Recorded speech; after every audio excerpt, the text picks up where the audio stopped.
All right, time now for our second edition of our 2024-2025 Coaches Previews as we enter preseason territory. And we are joined today by head coach and general manager of the Ronge Ice Wolves, Kevin Kaminski. Kevin, thanks for joining us today. How's everything going as we enter the preseason?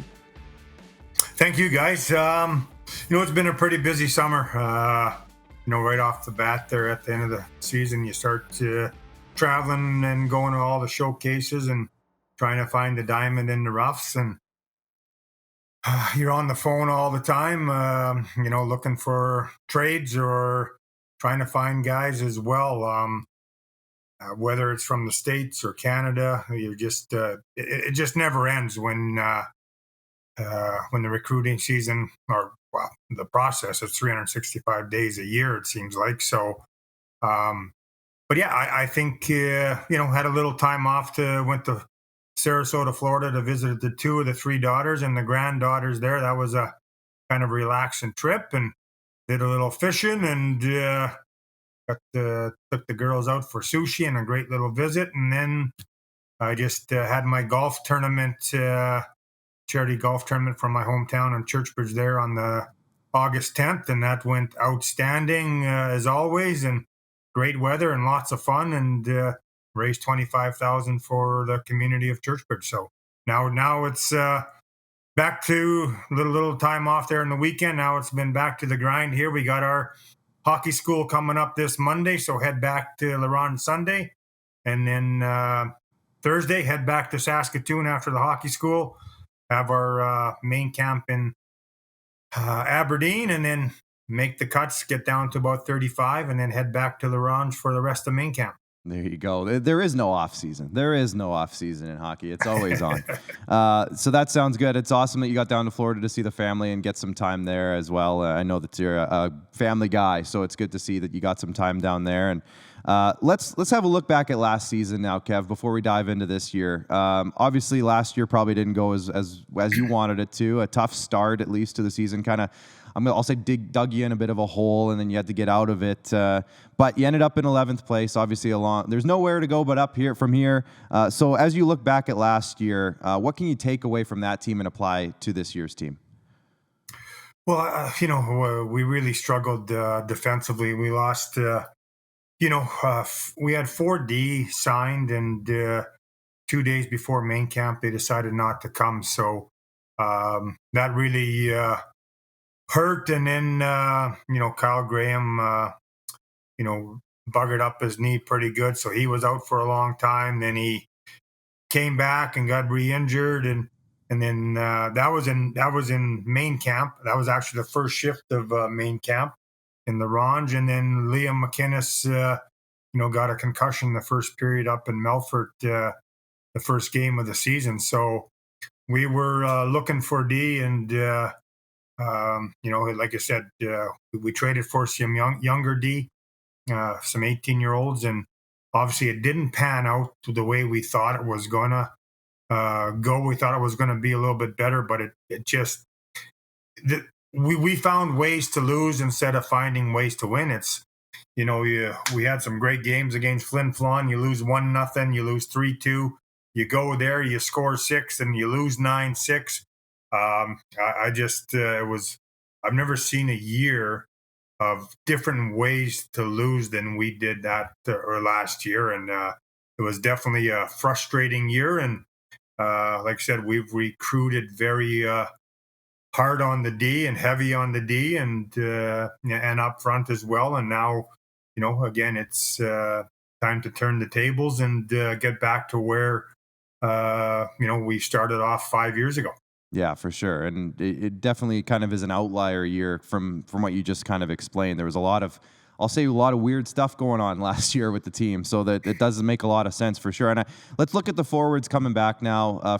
We'll start there. I think most teams around the league would be pretty envious to bring back two forwards like Mason Buchert and Jacob Causette, among others. But you must be pretty excited to have those two back. And who else is returning to the squad this year that you think could even take another big step this season? Yeah, I'll start off with Jacob and Mason. I mean, those guys are, a big part of our leadership group, and our offense last year, and we expect big things from them. And you know, we feel as a coaching staff that these two should be, top five players in the league this year. So, I hope they've done their homework. It sounds like they have, and they've got to come out of the barrel hard and get after it and be the leaders that they are. And obviously, got to play defense first, but when you get those opportunities offensively, we got to go capitalize and use your offensive instincts. So yeah, those two are going to be a big part of our success here this year. Other guys that I guess Cole Thomas had a kind of a breakout second half of the season. He's a 20-year-old, so this kid is kind of a natural leader. He's always in the gym. He's working on his game. So that's good to see. Now he's got to be consistent. Throughout the year. With all that, you got Hudson Cameron, you got Jacob Hufty, you got Seth Dragon. These guys are. They can make plays. They've got they're good skaters. They're big. They're solid. They can play physical, and obviously they can chip in offensively. Now it's up to them. Like I said, I think a couple of them were injured quite a bit last year, just nagging injuries. So and just with saying that too, like we've got. We're over, I think we've got 9 20-year-olds coming to camp. So this is going to be a competitive camp. And I've always said it before, I don't care who you are. If you're going to get outplayed, then you're not going to be an ice wolf anymore. So you got to bring it day in and day out, every shift, every practice, and get better, every day. And I think, and then on the back end, obviously, we got Rylan and Silzer coming back with Fuzzy. He's third year, and I think he's kind of a quiet leader. He steps up when it needs to be stepped up in the locker room. But here's a big kid with a great reach. He blocks a lot of shots. He does a lot of the little things, and yet. He can chip in offensively too, and we look for him to really step up his game and be solid defensively, and yet get in the offensive as well, but also help the young kids back there, and again be a great leader this year. So 2 years ago, we saw Thomas Wright kind of come out of nowhere, have a really solid season. Last year with you guys, William Forsberg had a great start to the season and a really good year overall. Is there a guy that you're anticipating might have a kind of a similar season this year? Is there a new name maybe that you're really excited to see in camp? Yeah, we got some kids from AAA, like Tate Donkin had a really good year with the Mintos. He's got definitely some offensive instincts. He does a lot of good things on the ice, sees the ice well. Now, the next jump, can he get there and make those plays? And because we feel he's a great little player, but now he's got to take that next step. There's Alex Toussaint. We got a 20-year-old coming in from Quebec who had a great year with Fort Wayne, and we watched video on him. I've talked to his coaches, and he's a big body, strong on the puck. He makes plays, but also he can score as well. He does, power play, penalty kill. So, we look forward for Alex here to come in here and be a big part of our offense as well, and part of our leadership here. Just from what I've heard, the nuances of him, and like I said, we're excited to get him. Like I said, we talked about Silzer. I guess Matthew Kim coming from BC. Um, he's supposed to be an offensive man. Looks like he really moves the puck well. He jumps in the play. So again, those are two players, just two players that I kind of named off the top of my head here that we expect, big things from them, and we're excited to have them, join the Ice Wolves as well. Last year in net, not many goalies got a bigger workload than Topher Chirko had, and he's obviously graduated now. Last year was his 20-year-old year. What are you looking for in the crease this year, and what are some names that fans can expect to battle for that starter's role this year? Well, I think we've got a couple guys, Max Fowle. He's a 20-year-old too. And then we have Graham Brown. And then, so those two are, whatever. We've signed them, put them on our list here.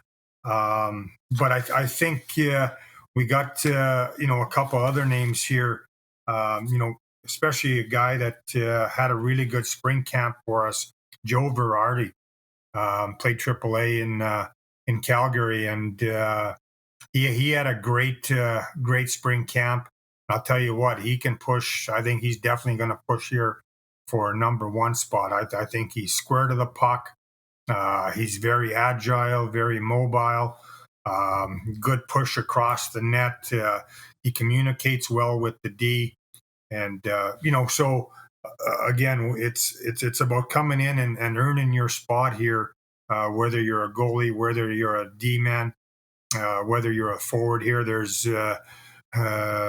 like I said, with the year that we had, there's lots of open spots here to earn, and we're going to take the best 25 players, and that's the way we're going to run with it. So, like I said, everything comes on an unearned basis. I don't care if you're a veteran or a draft pick or whatever. You got to come in here and earn it, and the old-fashioned way, and show you want to be an Ice Wolf. So what do the Ice Wolves need to do this season to find themselves back in a playoff spot? If there's a couple things that you could pinpoint as X factors, so to speak, does anything stand out to you? Yeah, I think definitely we got to get better in our zone, in the D zone. I know Toph struggled a little bit at the start as well, but obviously he got out of the second half. He was pretty solid down the stretch, but again, it was we were a fragile team. If we were up two, or whether you're down one or tied one, again, we just we didn't take the bull by the horns and get the job done. Again, whether it was a missed check or a bad goal or simple breakdown in D zone or on the forecheck, whatever it was, it just seemed to go. They found the back of our net, and we were on the losing end of the stick a lot more than we wanted to be, and it was definitely a frustrated year. And but again, I think it starts with our zone. Starts with the goaltenders and D-men. Taking care of doing your own job, and trusting everyone else to do theirs. And again, once we frustrate them offensively, create the turnover, boom, let's get on the offense and let's go make some plays, and let's have some fun in I call it the fun zone, the offensive zone, and go make plays and score some goals, and like I said, have some fun in there. Yeah, for sure. Now, off the ice, obviously, as the general manager of the team, you also have your hands in the off-ice stuff as well. And I know the Ice Wolves are pretty active on social media in terms of raffles and fan engagement and stuff like that. So how's everything going off the ice with the Ice Wolves right now? Well, I think, the biggest one was the fair. And I think, I got to give so much credit to our board. They work their butts off, all year long for these kids to come in and play for free. It's just truly amazing what they do. Working all weekend at the fair, obviously raffles and all that stuff. And yeah, it's just a nonstop. Like I said, it's basically a 365-day gig. Every year, and the board, they put their heart and soul into this team, and without them, there wouldn't be a team, and that's just the way it is. But they love it. They want the team to stay there, and like I said, we were a little short on our hockey for our hockey school numbers, and next thing you know, we're I think the max we take is 80, and I think we're at 81 or 82 right now. So hats off to Gerald and Schneids and the board, and Kevin Roberts at the JRMCC to get some kids signed up and fill the camp up, and that's part of the fundraising that we do. And like I said, it's a great. It's a great board to work with, easy to work with, and like I said, they work their butts off to keep this team in the Ronge. So championship aside, because that's I know that's an easy answer for this question, but what are some goals or targets that you have for the Ice Wolves this year that you hope to accomplish just as we get into this preseason here? Well, yeah, I mean, you said it. That's a great word, but I think for us, we got a little work to do ahead of us, and I think that our goal is to be in the top four, to get back into the playoff hunt, and then you give yourself an opportunity to go after that championship. And like I said, I think we were missing some character last year, and I think we've signed some guys with that character and the leadership, and guys who are going to sacrifice the body for each other, going to go to war for each other. I think we want to get back to the playing heavy, playing big, playing, wearing teams down like we did the first 4 years. That's what we got to get back to here, and that's our culture. That's what we've been successful on, and that's what we got to do. So yeah, I think, like I said, the goal is to make the playoffs and get on a roll when you're just before you make it, and whether you got to upset teams or whether you're one of the top four, and you got to prove yourself again, every night. But and then obviously again, I think with the 20-year-olds, our goal is to, and I think we've done a pretty good job. I think we're about 94% of getting guys to colleges. We want to make sure everyone, whether it's Div 1 or Div 3 or U Sport, whatever it is, we want to take care of these 20-year-olds, and we'll do a lot of the work for them to get them to wherever they, wherever they want to go to college, and we'll help them out any way we can to get them there. That's awesome. Kevin, thank you so much for the time today. Really appreciate it. We look forward to seeing the Wolves back on the ice, and we'll chat with you again into the season. Best of luck with camp. Thank you. Appreciate for having me on, guys.